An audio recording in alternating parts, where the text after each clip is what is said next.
సర్పంచ్ గా బరిలోకి దిగిన అభ్యర్థి సొంత నిధులతో గ్రామాన్ని అభివృద్ధి చేస్తున్నారు.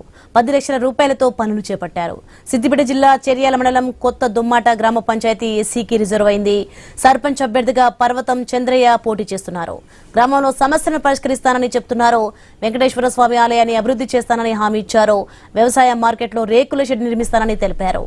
గ్రామ అభివృద్ధి కోసం పర్వతం చంద్రయ్యను గెలిపించుకుంటామని గ్రామస్తులు స్పష్టం చేశారు.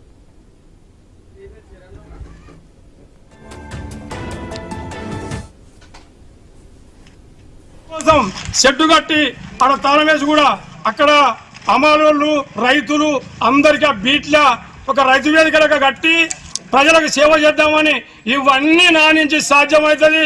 నేను ఎంతవరకైనా సిద్ధంగా ఉంటా. నా అండదండగా నా ఊరోళ్ళు మొత్తం ఉన్నారు. నేను ఎక్కలేని అభివృద్ధి నేను నా ఊరికి చేసుకుంటా. నేను ఎక్కడ పోయినా కానీ ప్రజలు అంటారు చంద్రన్ అంటే ఒక కళాకారుడు. ఒక్క ఊరికే కాదు, ఆయన సర్పంచ్ అయితే ఒక 10 ఊర్లో కూడా మనకు ఆపద సంపద అంటే కూడా పనిచేసేంత ధైర్యము మంచోడు అని కూడా నా అక్కలు చెల్లెను దొమ్మాడ గ్రామం నుంచి నాకు పెద్దగా సపోర్ట్ ఇస్తున్నారు. ప్రతి వాళ్ళు కూడా ఇచ్చారు. అందరు నా ఊరోళ్ళ అక్కలకు చెల్లెకు వెంకటేశ్వర స్వామికి ఎల్లమ్మ గుడికి అందరి వందనాలు మరి వందనాలు.